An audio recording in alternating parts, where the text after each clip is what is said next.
बात करते हैं सिरसा की रानिया सीट की। रानिया वो सीट जहां पर आज दोबारा से 9 बूथों पर काउंटिंग होनी थी। सर्वमित्र कंबोज जो कि कांग्रेस के उम्मीदवार रहे, उन्होंने चुनाव लड़ा लेकिन हार गए। उन्होंने इल्जाम लगाए, आरोप लगाए कि गड़बड़ियां हुई, ईवीएम और कहा जाए कि वीवीपैट की जो है वो मिलान होना था। लेकिन आज जो प्रक्रिया हुई उससे भी नाखुश जो है वो कंबोज नजर आए। उन्होंने कहा कि ईवीएम की चेकिंग करवाने की बजाय मॉक पोल मुझे दिखाया गया। मैं जिला निर्वाचन अधिकारी की कार्रवाई से संतुष्ट नहीं हूं।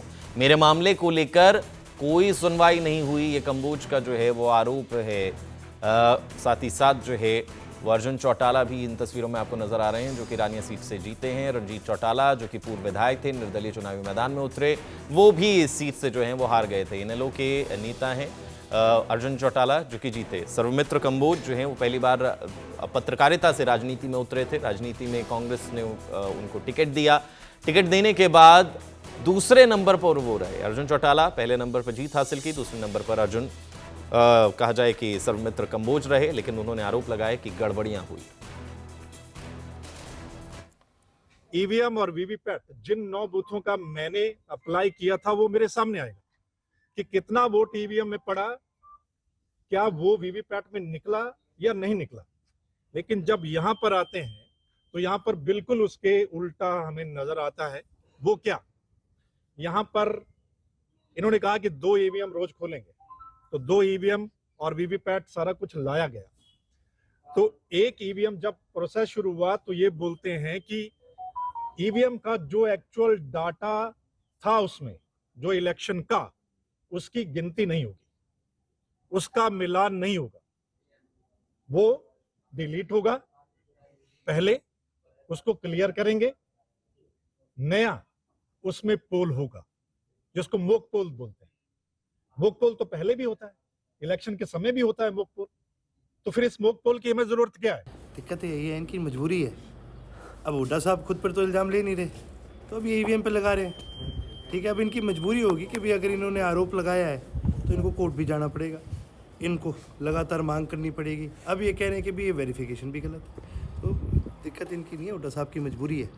अगर ये चीज़ भी क्या कहते हैं जो इनका आरोप है गलत पाया गया, तो आपको पता है ना सारा आरोप इनके सर पर ही आना है, तो वो तो बचने के लिए सभा में भाग लिया था चुनाव लड़ने के लिए, उन सभी को भी सूचना दे दी गई थी।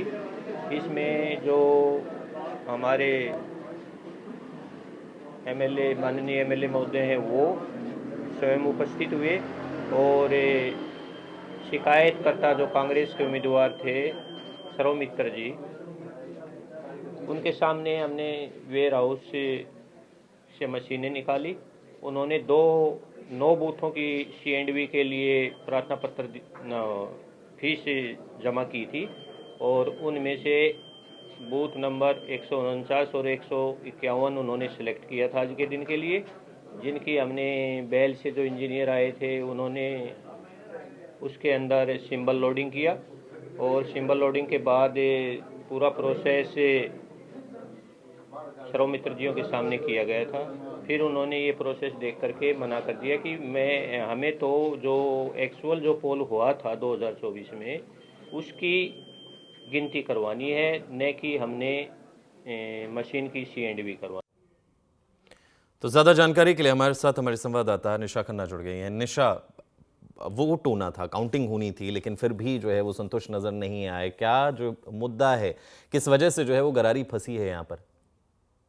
बिल्कुल गौतम, सर्वमित्र कंबोज जो कि कांग्रेस के प्रत्याशी थी, उनकी तरफ से चुनाव आयोग को कंप्लेंट डाली गई थी और आज सुबह 9 बजे है जो 9 बूथों की काउंटिंग होनी थी, लेकिन उससे पहले ही जो है करीबन 1 बजे काउंटिंग बंद हो गई और सर्वमित्र है असंतुष्ट नजर आए और उनका कहना है कि ईवीएम की चेकिंग और वेरिफिकेशन के नाम पर चुनाव आयोग ने मुझे गुमराह किया है। हालांकि ईवीएम की चेकिंग करवाने की बजाय मॉक पोल की दिखाया गया, वही चीज की मॉक पोल और ईवीएम की चेकिंग दिखाने में क्या फर्क रहा? मतलब मॉक पोल दिखा दिया गया, ये आरोप लगाया गया। थोड़ा समझना मैं आपसे चाहूंगा कि हुआ क्या वाकई इस पूरी प्रक्रिया में। बिल्कुल, जब सरमित्र से बात की गई तो उनका कहना था कि जब मैंने अपना फॉर्म फिल किया है या अपने डॉक्यूमेंट्स कंप्लीट किए हैं, जब मैंने फीस पे की है तो मुझसे जो है ईवीएम चेकिंग की प्रोसेस करवाया गया था। जबकि आज जब सुबह काउंटिंग शुरू हुई तो अचानक जो है मॉक पोल दिखाया गया। उस दौरान उन्होंने वहीं काउंटिंग रुकवा दी। उनका कहना था कि मैं इस तरह नहीं चाहता, जबकि जो मुझसे फीस ली गई है वो काउंटिंग की ली गई है और इस तरह से जो कर रहे हैं तो ये गोलमाल की कहानी है, जिसको लेकर अभी सरमित्र कंबोज ने है खास रूप से ये कहा है कि मैं संतुष्ट नहीं हूं और इसको लेकर मैं हाई कोर्ट तक जाऊंगा और जो आगे का प्रोसेस होगा वो पूरे प्रोसेस के साथ चलूंगा। क्योंकि तो अभी सर्वमित्र कंबोज के पास हाईकोर्ट जाने के अलावा क्या कोई और रास्ता है? दोबारा एप्लीकेशन डालेंगे, दोबारा जो है वो काउंटिंग की अपील करेंगे या क्या? बिल्कुल, सरमित्र कंबोज ने इस पर भी जब हमने सवाल किया तो उनका कहना है कि जो भी आगे प्रोसेस बनता है उसी स्टेप बाय स्टेप चलूंगा।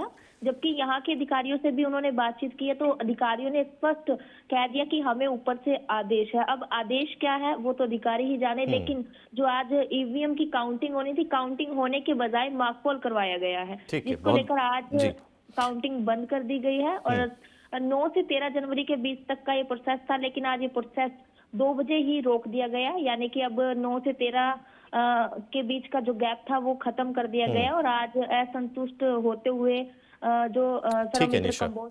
बहुत बहुत शुक्रिया निशा तमाम जानकारी के लिए, विस्तार से हमें बताने के लिए। तो ये मुद्दा है, अब देखना ये होगा कि सरमित्र कंबोज जो है वो आगे क्या कुछ कदम उठाते हैं। अभी असंतुष्ट नजर आए। उनका कहना है कि उनके सामने सिर्फ मॉक पोल किया गया, जबकि गणना जो है वो की जानी थी, गिनती जो है वो की जानी थी, लेकिन अभी भी संतुष्ट नहीं। अब देखना ये होगा कि आगे क्या कुछ वो कदम उठाते हैं।